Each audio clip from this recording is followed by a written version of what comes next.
I think that I Jer sam became ja an imala dijete activist godinu. because I was also having a 1-year-old child. Moji roditelji su Bosanci. My parents are Bosnian. Ja sam Crnogorka. I am Montenegrin.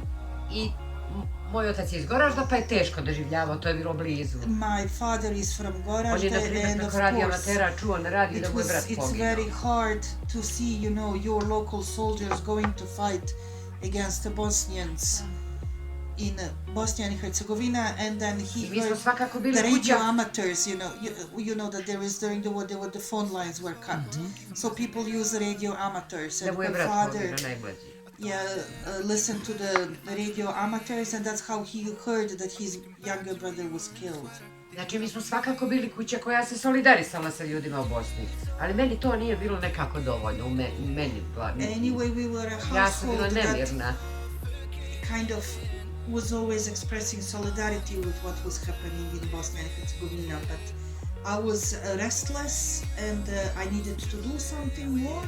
Nisam ja znala, kako bih ti rekla, ja sam bila nemirna u smislu da mi je bilo teško da sjedim u fotelji ili u kauču i da se tamo tako solidarišem, da plačem. I was restless in a way that I couldn't bear to sit on the couch ne znam šta. And just to listen to the news. I wanted to do something. I onda sam jedan dan napisala na papiru, ne u moje ime, izašla ispred te kolone. And one day I wrote on one piece of paper, not in my name, and I went out when this group of people was leaving. I went out and stood with that paper in my hands. Pred taj jedan transporter. In front of that military vehicle. Sama. Posle kad je počeo da me tuče, izašao je moj otac. And then when this guy from the vehicle started kicking me, my father came out. I tako sam ja postala aktivista. And that's how I became an activist. Ja sam željela da tijelo, da se vidi, da ja nisam za to, kako bih ti rekla. I wanted to show with my own body that I was not saluting the soldiers going to Bosnia and Herzegovina, that I was fully Onda sam našla dvije istomišljenice. And then I found the two women who shared. I mi smo to radile svaki dan. And we were doing that going out almost every day. I svako večer išle gore pješke, sad gdje je granica. Ja sam išla gore pješke. And then we were going almost every day. Where the borderline, we have been there. Tada sam mlada bila, mogla sam.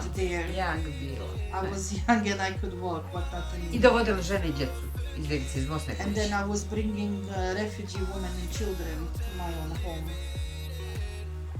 Boga mi su onda počeli da me privode stalno. And then they started arresting me, beating me. Once they beated my father really severely. I mi smo imali jutel tada, moj babo imao onaj krug, znaš, onu antenu. Gledali smo jutel, Gorana Milića, Gordanu Sušu. Yeah, we had, at that time, there was no cable TV, but you had those satellite dishes. And we could reach a channel that was called at that time Jutel.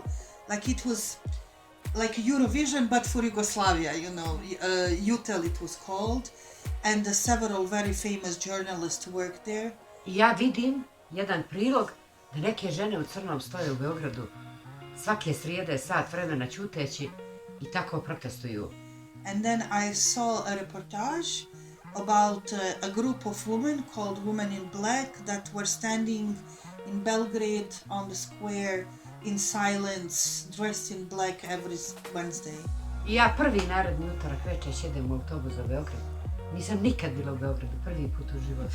And then the next Tuesday, I took a train and went to Belgrade by myself. I have never been in Belgrade before that in my life. I went there, my father gave me some money. Nikad neću zaboraviti, tada mi je taksista uzeo 400 dinara, to je ogromno do trga Boja. Ja nisam znala. A taxi driver took me 400 dinars, which is too much from a bus station. Za 2 minuta, ali ja ne znam gdje je trg. For a 2 minutes drive, but I did not know where the square is. Ja u 12 na večer krenem iz Pjevalja, tamo budem u 8 ujutru i do 12 sjedim neđe na klupama. Ne znam Beograd, ženo. At midnight I would leave, I left Pljevlje, I was in Belgrade at 8 o'clock in the morning, and then I was sitting in some benches, on some benches in a park, waiting for noon. I u 12 one dođu, ja priđem. And at noon, those women came. I approached them. Naredne 4 godine svake srijede. And then for the next 4 years, I was every Wednesday in Belgrade. Kako tada, tako i danas. As I was at that time, even today. I što god ja radila u životu, to je bazična aktivnost moja. And whatever I do in my life, vrijednosti i principe koje zagovara žena u Crnoj. Those are my principal activities or my principal values, the values that are advocated by. I ja vama sad govorim živu istinu, kunem se. And now I'm telling you a living truth. Od tada do danas, nikad, ni po cijenu glavu da mi skinu, ja ispod tih principa nikad otišla nisam. Nikad. And from that day, I tukli su me i hapsili, djete mi tukli, kuću mi zapalili, nikad. I will never give up the principles of women in black, regardless they were beating me, they were beating my child, they set my house on fire, but those are the principles that I stand behind and that I will never abandon. Ja ne znam ko poraste aktivističkim ženama u Crnom, stvarno mislim, zna šta je, razumije. And whoever grow up as an activist with women in black understands me. Pritom ja isto tvrdim da ja ne bi danas bila živa, da nije bilo nekih žena vas, da ne bi sigurno. And I also state that if they weren't, I wouldn't be alive if they weren't for some women from the network of women in black. Znači nije mali broj puta kad su one mene preko šuma izvlačile, pa bivala po 5 mjeseci u Beogradu. Several times they were like taking me out through the forest to spend a couple of months in Belgrade and was living there. Mislim, ne znam kako da opišem tu vezu. Ja sam mogla ostati bez ove šake. I don't know how to describe this connection.